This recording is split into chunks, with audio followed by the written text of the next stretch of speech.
Waalaikumsalam. Mbak Erli, silakan masuk Mbak. Silakan duduk, mari. Mbak Erli, apa kabar hari ini? Alhamdulillah baik, Bu. Alhamdulillah, syukurlah kalau kabar baik. Ngomong-ngomong, tumben datang ke sini. Ada yang mau dibicarakan dengan Ibu? Iya, Bu, terus terang saja. Jadi begini, sebenarnya saya sedang ada masalah, makanya saya datang untuk menemui Ibu. Baik Mbak Erli, Ibu akan siap mendengarkan cerita Mbak Erli. Semua persoalan yang Mbak Erli ceritakan akan Ibu dengarkan. Karena dalam proses konseling ini ada beberapa asas Mbak.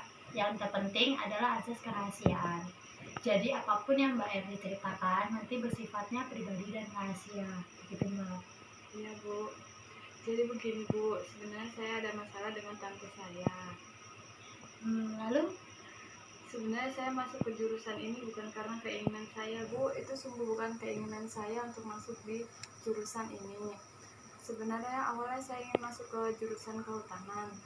Saya lebih suka dengan jurusan kehutanan karena saya bisa langsung berinteraksi dengannya.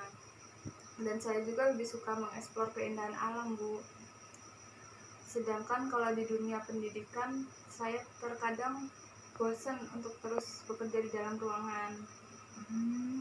Kalau memang bukan keinginan Mbak Erli yang tidak sesuai dengan bakat dan minat kemampuan dari Mbak Erli, kenapa Mbak Erli bisa mengambil jurusan pendidikan, Mbak? Saya tidak berani menolak permintaan tante saya itu, Bu, karena di sini saya tinggal dengan tante saya dan tante saya juga yang biayai sekolah saya. Saya takut nanti tante saya marah dan tersinggung karena saya tidak ingin mengikuti apa yang tante saya mau. Karena tante saya itu orangnya keras juga, maunya apa yang dikatakan itu diikuti. Sedangkan mau mengharapkan orang tua di kampung saja keadaan ekonomi tidak mencukupi. Dari cerita yang Mbak Erli sampaikan tadi, nampaknya Mbak Erli cukup kecewa ya Mbak dengan diri Mbak Erli sendiri, karena Mbak Erli tidak bisa memberanikan diri untuk bicara pada tante tentang jurusan yang Mbak Erli inginkan, jurusan kehutanan. Iya, Bu, bagaimana saya tidak jengkel? Saya harus menuntut ilmu di sebuah jurusan yang tidak saya minati. Kan nantinya otomatis saya akan lebih cepat bosan dalam belajar di jurusan tersebut. Jika Ibu ada di posisi Mbak Erli, pasti Ibu juga akan merasakan hal yang sama dengan Mbak Erli. Lalu, apa tindakan Mbak Erli selanjutnya?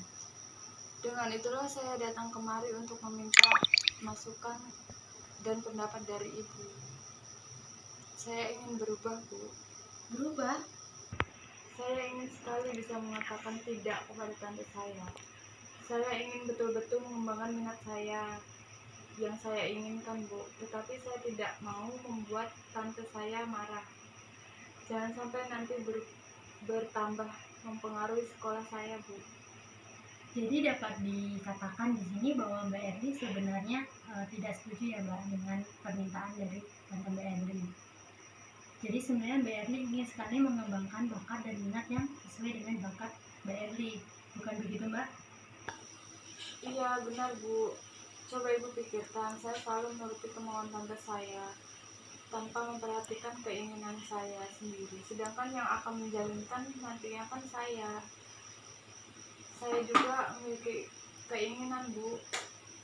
Baiklah, jadi menurut kamu bahwa tante kamu senantiasa selalu memaksakan kehendaknya, padahal kamu sendiri punya keinginan. Dan sampai saat ini kamu tidak berani bilang ke tante kamu karena kamu tahu tante kamu notabene-nya orangnya agak keras. Bukan begitu Mbak? Lalu saya harus bagaimana, Bu? Jadi begini Mbak, ada baiknya, sebaiknya Mbak Erli soal permasalahan ini Mbak Erli bicarakan baik-baik dulu terlebih kepada orang tua Mbak Erli. Bicarakan semua apa yang Mbak Erli permasalahkan tentang jurusan yang sebenarnya Mbak Erli tidak minati.